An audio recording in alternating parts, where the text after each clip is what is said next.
Hello.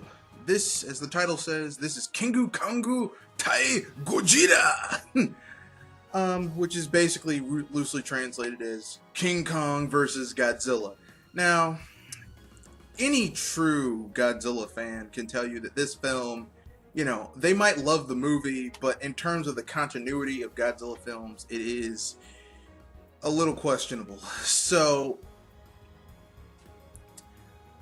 without further ado, I'll get into the plot and then I'll tell why is this movie important, and then I'll tell you about the next film we'll be covering the next time we watch this, the next time for tomorrow. Have a good day.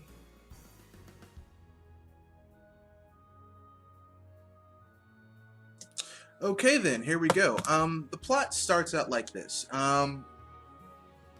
We're treated to some scientist person talking about how there are many different wonders in the world, the unknown wonders and all that BS. And we cut to a musician on TV playing some type of the drums and everything, and everyone's like, "Oh, you're really good, but your career is going down the tube, so maybe you should join an expedition. That'll help get your career back on track."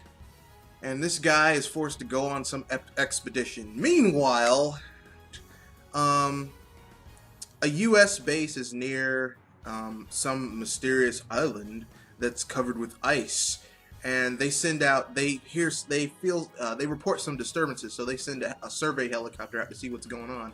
This island, this ice-covered island, is the same island that Godzilla was buried in, or Gojira was buried in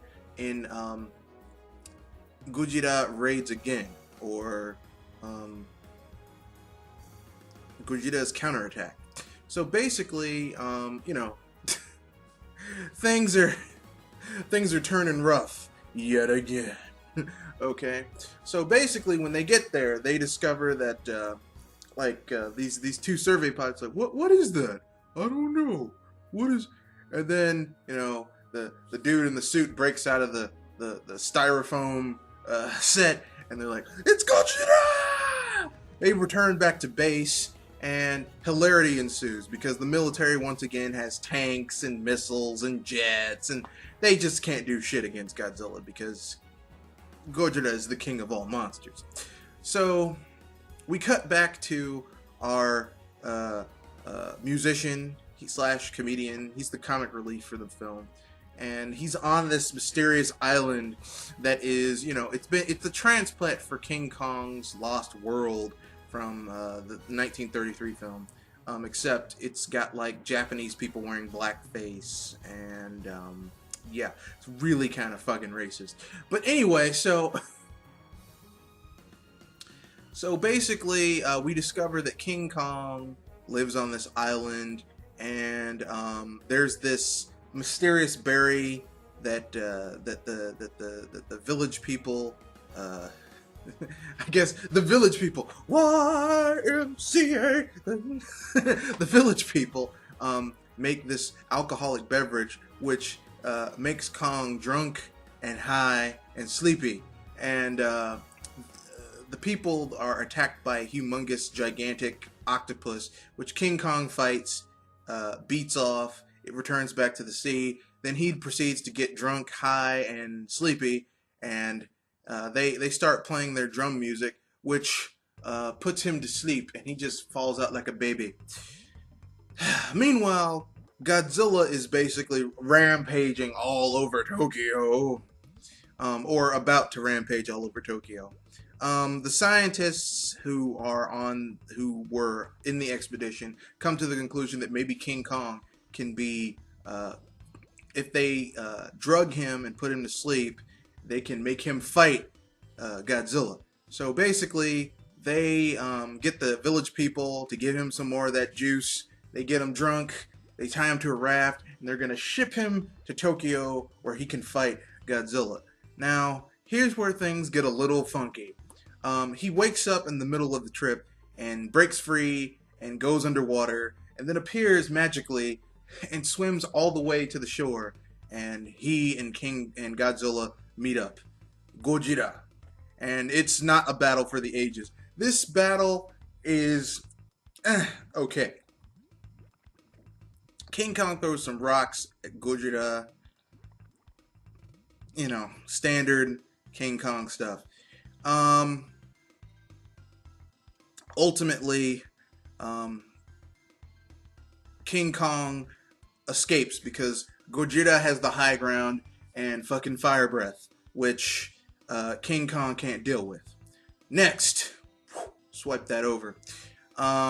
Later on, King Kong starts to go on a rampage himself, but they find out that bright lights entrance him, so they lure him away from the city. He kidnaps some lady, because it's King Kong. He kidnaps some lady, but he gives her back once they get him drunk again and put him to sleep.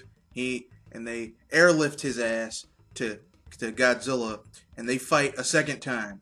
This time things get a little bit more real. There's the fight footage is a little shitty. Initially, Godzilla has the upper hand, and as a matter of fact, he is fucking up King Kong. But then lightning hits King Kong, and he gets supercharged because earlier in the movie they discover that King Kong can't cross power lines with electricity because electricity hurts Godzilla, which, whatever. So, you know, the lightning hits King Kong, who's been buried in a landslide plus burned by Godzilla's atomic fire breath, and he comes back to life.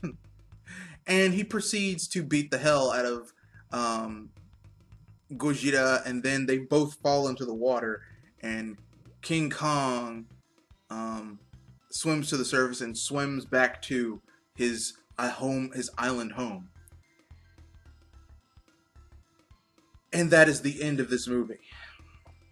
My thoughts on this film after the cut.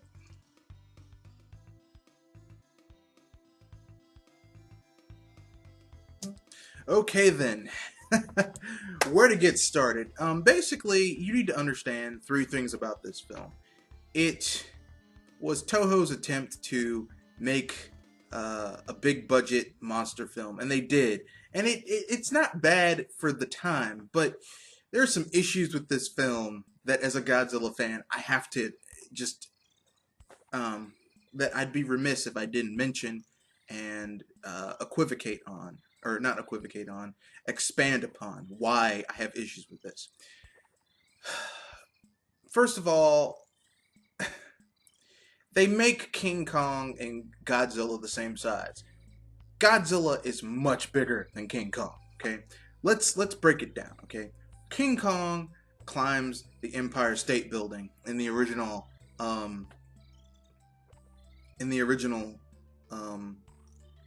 film.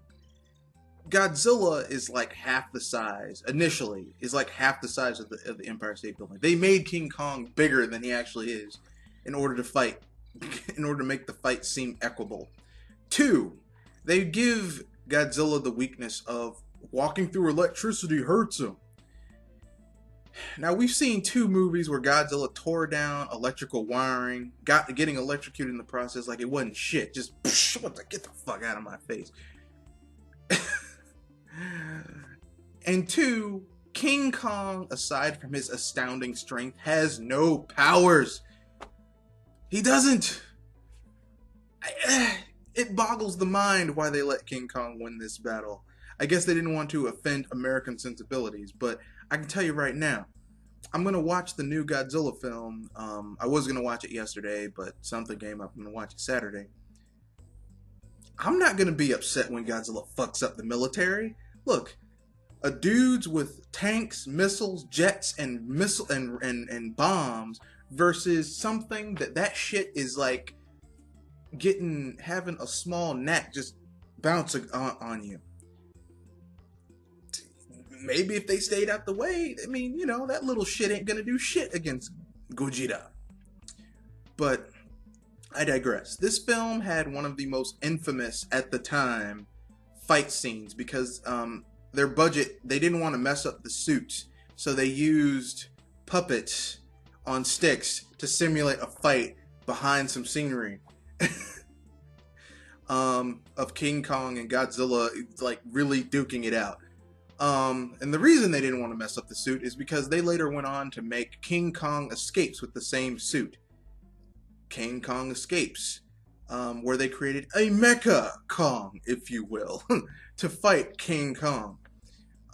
This film was actually better than this one. And that's all I got to say about that. This film only serves one real purpose. It sets up the next film in the series called, which is Godzilla versus It, or The Thing. So I'll be covering that movie tomorrow. So stay tuned.